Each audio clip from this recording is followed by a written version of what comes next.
কিরে, তুই আজকে একা দেখছি? তোর বন্ধু অজয় কোথায়? কি জানি কাকা, তাকে তো বাড়িতে পেলাম না। তার মা বলল কোথায় নাকি গেছে, কিন্তু জানি না কোথায়। বাহ, তোরা যে মানিক জোর, তা তোকে রেখে চলে গেল? হয়তো আমার খোঁজ করছিল। আমি একটু পিসির বাড়ি গিয়েছিলাম, তাই আর কি। এই তো আমি চলে এসেছি কাকা। কেমন আছো তুমি? গল্প শুরু করে দিয়েছো নাকি?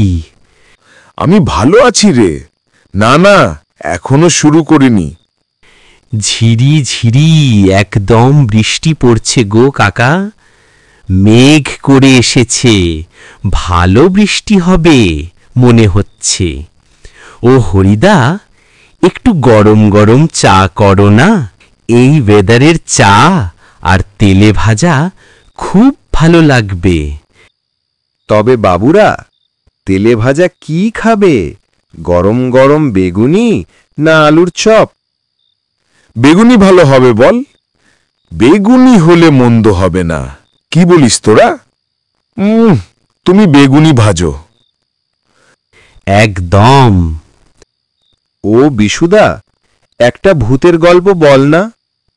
আচ্ছা বেশ, তাহলে শোন, তোদের একটা আমার পরিবারের সাথে হওয়া সত্য ঘটনার কথা বলি। আমার দাদুরা 2 ভাই ছিল। দেখ দাদা, আমি কিন্তু ভালোই ভালোই বলছি, ওই জমিগুলো তুই আমার নামে লিখে দে, নয়তো খুব খারাপ হবে। বাবা তো তোকে গ্রামের মোড়ল করেই দিয়েছে, তোর আর কি দরকার? একদম না ভাই, এমনিতেই তুই মদের নেশায় বাবার বেশিরভাগ সম্পত্তি বিক্রি করে দিয়েছিস। এই জমিগুলো বিক্রি করলে আমরা চাষবাস করব কোথায়? আমরা খাবো কি?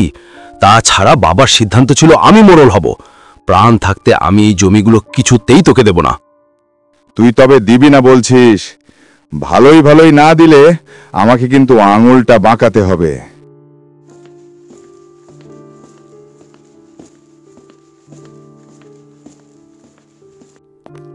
আমি আর পারি না, ওর জ্বালায় আমি আর সহ্য করতে পারি না। তুমি ভয় পেও না মা, আমি আছি তো। এইবার আমাকেই লাগামটা শক্ত করে ধরতে হবে। কিন্তু কিভাবে? ওকে তুই চিনিস না রে বাপ, ও তো একদম ভালো নয়। মদ খেয়ে এক্ষুনি না এসে গন্ডগোল করে। করলে করবে, আমি কিন্তু কিছুই দেব না। রাত তখন 9টা। ঘরে শুয়ে ঘুমাচ্ছিল আমার বড় দাদু। হঠাৎ তার ঘুমটা ভেঙে যায় একটা শব্দে। এই নূপুরের শব্দটা কোথা থেকে আসছে? নূপুরের শব্দ? কিন্তু বাড়িতে কে নূপুর পড়বে? বড় দাদু বিছানা থেকে নেমে জানলার কাছে যায়। জানলা দিয়ে বাইরে দেখার চেষ্টা করে। পূর্ণিমার চাঁদের আলোয় বাড়ির সামনের বাগানটা পুরো আলোকিত। তাতে দেখে একটা মেয়ে সাদা শাড়ি পরে হেঁটে হেঁটে যাচ্ছে। কে কে ওখানে? এত রাতে কে ওখানে? এই, কে তুমি? জোরে ডেকে ওঠে বড় দাদু। সেই মহিলা পিছন ফিরে তাকায় আর খিলখিল করে হেসে ওঠে।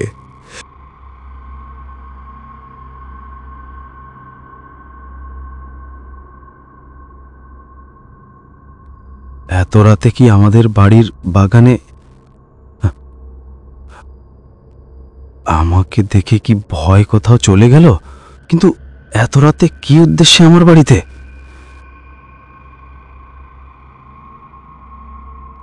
আমি জানি না, আপনি কিছু করুন, আমি জানি না। যা হোক করে আমার এটা দরকার। এটা খুব খারাপ। এটা করা কি ঠিক হবে? ইচ্ছার বিরুদ্ধে কিছু করাটা উচিত নয় বেটা। আপনার যা টাকা লাগে আমি দেব। ঠিক আছে, আমি দেখছি। সেদিন অমাবস্যার রাত ছিল। আমার বড় দাদু খাটে শুয়েছিল। হঠাৎ তার গায়ের উপরে একটা ঠান্ডা শীতল নিঃশ্বাস পড়ছিল।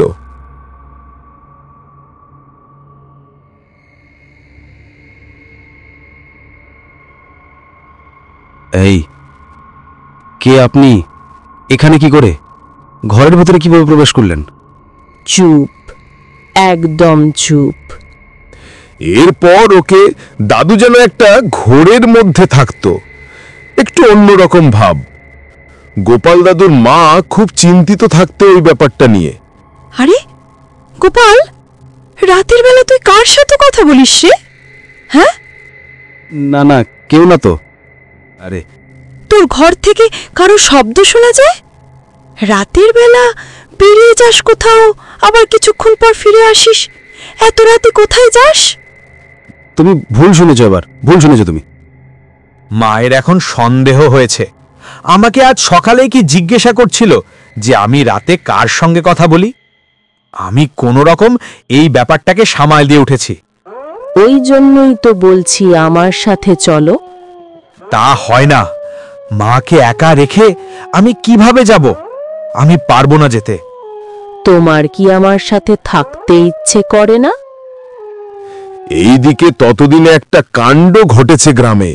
ছোট ছোট বাচ্চা মেয়েরা নিখোঁজ হতে শুরু করেছে এই 5 থেকে 6 বছরের মধ্যে। কি ব্যাপার বলতো? তুই রাত দিন কোথায় থাকিস? এই গ্রামে ঘরে কি হচ্ছে কিছু কি খেয়াল রাখিস? আমার খবর রেখে কি হবে? গ্রামের মোড়ল তো আমার দাদা, বাবার পর বড় ছেলে হিসাবে ওইসব করবে, ওই খেয়ালটা রাখুক না। তোর দাদাও এখন কিরকম একটা যেন হয়ে গেছে। খাওয়া দাওয়া ঠিক করে করছে না, রাত্রে কার সাথে যেন একটা কথা বলে। তাই নাকি? গ্রামে এত বড় একটা বিপদ, ওর কোনো হুঁশ নেই। গ্রামের সকলে আজকে একটা মিটিং ডেকেছে, ওকে ওকে থাকতে বলো, আমিও আসছি। লোকেরা তোমার ওপরে দায়িত্ব দিয়েছে দাদা, আমাকে তো তারা অযোগ্য অকর্মা মনে করে। তার একটাই কারণ, তুই কোথায় থাকিস তা ঠিক নেই। তার সাথে নেশা, জুয়া খেলা। কিসের নেশা নেই তোর?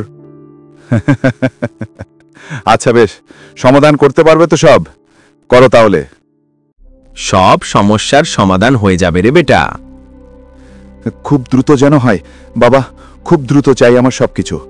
আমাকে প্রমাণ করতে হবে যে আমি সব পারি। তাই হবে বেটা। আমার ভোগের প্রসাদ নিয়ে এসেছিস? একদম একদম, আপনার আপনার বাড়িতে চলে আসবে, চিন্তা নেই, আমি আসছি। প্রণাম। ওই যে চলে আসছে। গ্রামে বেশ কয়েকদিনে 3-4টে মেয়ে নিরুদ্দেশ হয়েছে। কিভাবে হচ্ছে কেউ বুঝতে পারছে না। এইদিকে সবাই চিন্তিত, সবাই আসছে আমার গোপাল দাদুর কাছে। কিন্তু গোপাল দাদু ও কি যেন একটা ঘরের মধ্যে রয়েছে, কোনো দিকেই তার কোনো মন নেই। এদিকে এসো, আমার সাথে এসো। আমি যাচ্ছি, তুমি দাঁড়াও। আমি যাচ্ছি তোমার সাথে, দাঁড়াও। ঘরের ভিতরে মহিলা কণ্ঠ শুনে আমার বড় মার ঘুমটা ভেঙে যায়। বড় মা ঘুম থেকে উঠে ঘরের বাইরে বেরিয়ে এসে দেখে গোপাল দাদু কারো পিছনে হেঁটে হেঁটে চলে যাচ্ছে। সামনে একটা মহিলা। আমার বড় মা সেই রাতে মহিলাদিকে বাতাসে ভাসতে দেখেছিলেন। শোন বাবা, আমার মনে হয় তোকে কোনো পিশাচিনী ভর করেছে। তুই আমার সাথে তান্ত্রিকের কাছে চল। আমার কিচ্ছু হয়নি, তুমি শুধুমাত্র চিন্তা করছো। আমি এখন একটু বেরোবো। এই বলে সেদিন দাদু বেরিয়ে যায়। বড় মা খুব কান্নাকাটি করে। ছেলেটার কি হবে? দেখে রেখো মা, ছেলেটাকে দেখে রেখো। না না, এইসব কি দিচ্ছ? আমি এসব বিশ্বাস করি না মা। দেখ বাবা, তোর ভালোর জন্য দিচ্ছি, পড়তে ক্ষতি কি? আমার কথা একবার শুনে দেখ। আচ্ছা দাও, পড়ে নেব।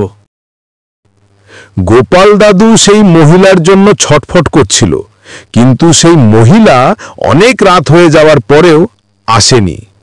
এই সবে মাত্র গোপাল দাদু ঘুমিয়েছে, এমন সময় ঘরের পাশ থেকে একটা মহিলার কণ্ঠ পেয়ে সে বিছানার উপর উঠে বসল। কেন পড়েছিস ওটা? খুলে ফেল, ওটা খুলে ফেল বলছি। ওটা আমাকে তোর কাছে আসতে বাধা দিচ্ছে। তুমি আসতে আজ এত দেরি করলে কেন? ওটা খুলে ফেল, খুলে ফেল ওটা। মহিলা হাতে থাকা লাল তাগাটা বারবার খুলে ফেলতে বলে। গোপাল দাদু কিছুটা মহিলার বশবর্তী হয়ে হাতের লাল দড়িটা খুলে ফেলে, আর মহিলাটা সম্পূর্ণভাবে আমার দাদুকে বশ করে বাড়ি থেকে বেরিয়ে যায়। তারপর বলছি, আগে এক কাপ চা বলি, গলাটা বেশ শুকিয়ে গেছে। আর তর সইছে না। কি হলো তারপর? তারপর পরের দিন সকাল থেকেই গোপাল দাদুকে আর খুঁজে পাওয়া যায় না। এইদিকে আমার বড় মা তো চিন্তায় একেবারে কান্নাকাটি শুরু করেছে। ওইদিকে গ্রামের লোকেরা ততক্ষণে ঠিক করে ফেলেছে চন্দ্রই হবে তাদের গ্রামের মোড়ল, আর তাদের এই বিপদ থেকে সেই একমাত্র উদ্ধার করতে পারবে। আর সেটাই তো আমার ছোট দাদু চাইছিল। ওরে ওরে, আমাদের গোপালটাকে খুঁজে পাওয়া যাচ্ছে না, একটু দেখ না বাবা। শুধু বড় ছেলে আর বড় ছেলে, ছোট ছেলের দিকে কোনো খোঁজ খবর আছে কি? কি করব বল, কি করব? গোপাল তো তোর জন্য কম করেনি। তুই কি করেছিস? ছেলেটা কোথায় গেছে, কি হয়েছে? আমি ওইসব ফালতু কাজ পারবো না, তুমি যাও, আমার অনেক কাজ আছে।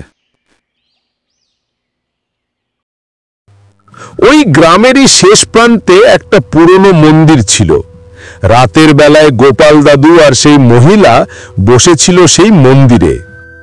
আমরা এখানে কেন?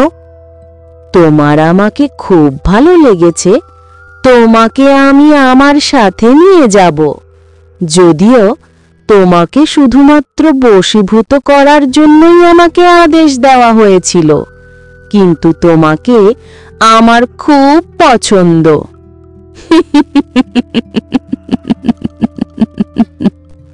কিন্তু আমি যতটা বুঝেছি, তুমি তো একটা... চুপ, একদম চুপ।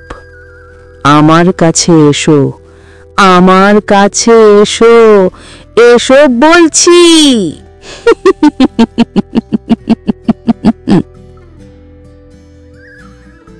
ওই পিশাচিনী পুরো বশ করেছে তোর ছেলেকে। এর সাথে জড়িত আরো অনেকে। খুব খারাপ উদ্দেশ্য সাধনের জন্য তোর ছেলেকে ব্যবহার করা হয়েছে। তোর দুই ছেলেই মহাবিপদে। কিছু একটা করুন, কিছু একটা করুন আপনি। আমি চেষ্টা করব, অবশ্যই চেষ্টা করব। গ্রামের যত সব বিপদ ওই তান্ত্রিক চণ্ডার জন্য। ওকে ছাড়ব না। ও গ্রামের মেয়েদের বলে দিচ্ছে ওই হচ্ছে আসল শয়তান। ও তোর ছেলেটাকেও বশ করেছে। তার সাহায্যে বড় ছেলের আজ বড় বিপদ। ওই দুই সন্তান ছাড়া আমার কেউ নেই বাবা, ওদেরকে আপনি রক্ষা করুন। এর আশেপাশেই ওই পিশাচিনী আছে, ওকে আমাকে ধরতেই হবে। সেই দিন ওই তান্ত্রিক চণ্ড ওই পিশাচিনীকে আদেশ দিয়েছিল। পিশাচিনী আমার ছোট দাদুকে বশীভূত করে তাকে মারবে বলে নিয়ে এসেছিল ওই জঙ্গলটায়। তোর আজকে রক্ত খেয়েই আমার পিপাসা মেটাবো, তারপর তোকে নিয়ে আমি চলে যাব আমার জগতে।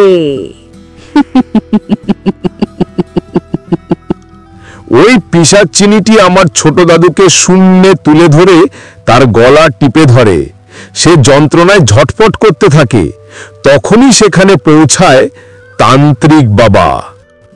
ওকে ছেড়ে দে, ওকে ছেড়ে দে দুষ্ট পিশাচিনী, ছেড়ে দে ওকে। তুই তুই কে? কোথা থেকে এলি? আর এখানে কি করছিস? আমি তার জন্য তোকে শেষ করতে এসেছি। পারবি না, আমার কোনো ক্ষতি করতে পারবি না তুই।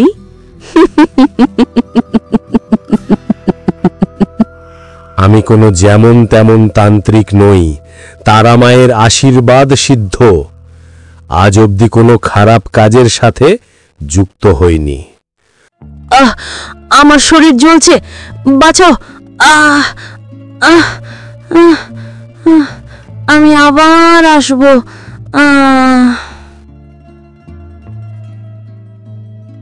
তুমি অনেক বড় ভুল করেছ চণ্ড, অনেক বড় ভুল। আমি বুঝতে পারিনি যে আমার জন্য এত বড় একটা ক্ষতি হয়ে যাবে। আমার লোভ আমাকে এমন একটা পর্যায়ে পৌঁছে দেবে যে এখানে শুধু মানুষ নিজের স্বার্থ ছাড়া কিচ্ছু বোঝে না। আমার জীবন বিপন্ন হয়ে যাচ্ছিল। দাদা দাদা আমাকে ক্ষমা করে দে দাদা, আমার ভুল হয়ে গেছে, আমাকে ক্ষমা করে দে। তার মানে তুই বাচ্চাজুল অপহরণের সাথে যুক্ত? ছি ছি ছি, আমার ভাবতেই ঘেন্না করছে। তুমি এতদিন যার সাথে কথা বলছিলে সে তান্ত্রিক চণ্ডার দ্বারা পরিচালিত এক পিশাচিনী। সেই পিশাচিনী মানুষের বেশ ধরে বাচ্চাদের নিয়ে যেত। তোমার ভাই শুধু তাকে একটু সাহায্য করেছিল। প্রথম দিন রাতে তুমি তার করা উপচারে পা দিয়েছিলে, তাই সে তোমার পিছু নিয়েছিল। সে তোমাকে শুধুমাত্র চাইছিল গ্রামের মোড়ল থেকে সরাতে। তুমি একজন অযোগ্য মোড়ল সেটা প্রমাণ করাতে। ব্যাস এতটুকুই। আর সেই তান্ত্রিক, সে কোথায়? সেই তান্ত্রিক তার ক্রিয়াকর্মতে আমি বাধা দিয়েছি, সে এতক্ষণে তার ক্রিয়াকর্মের উপযুক্ত শাস্তি পেয়েছে। বুঝলি, এই জন্যেই বলে ভালো কর্মের ফল ভালো হয়। কিন্তু কাকা, সেই তান্ত্রিকের কি হলো? আমি আমার দাদুর মুখে শুনেছি সেই তান্ত্রিকের দেহটা ছিন্ন ভিন্ন অবস্থায় পাওয়া গেছিল, আর তার সাথে কয়েকটা ছোট্ট বাচ্চার মুন্ডু কাটা নরক কঙ্কাল। আর তোমার ছোট দাদুর কি হলো? দাদু বলতো ছোট দাদু যা করেছে তার নিচক ছেলে মানুষই, কিন্তু ছোট দাদু যদি সন্তান চুরির সাথে যুক্ত থাকতো তাহলে ওকে নাকি নিজের হাতে খুন করত আমার বড় দাদু। বৃষ্টি কমে এসেছে, কিন্তু বাড়ি যেতে একটু ভয় ভয় করছে। তারপর থেকে আমার ছোট দাদু ভালো হয়ে যায়, মন দিয়ে কাজ করতে থাকে। ভয় কিসের রে পাগল, চল চল, আমি তোদেরকে এগিয়ে দিচ্ছি।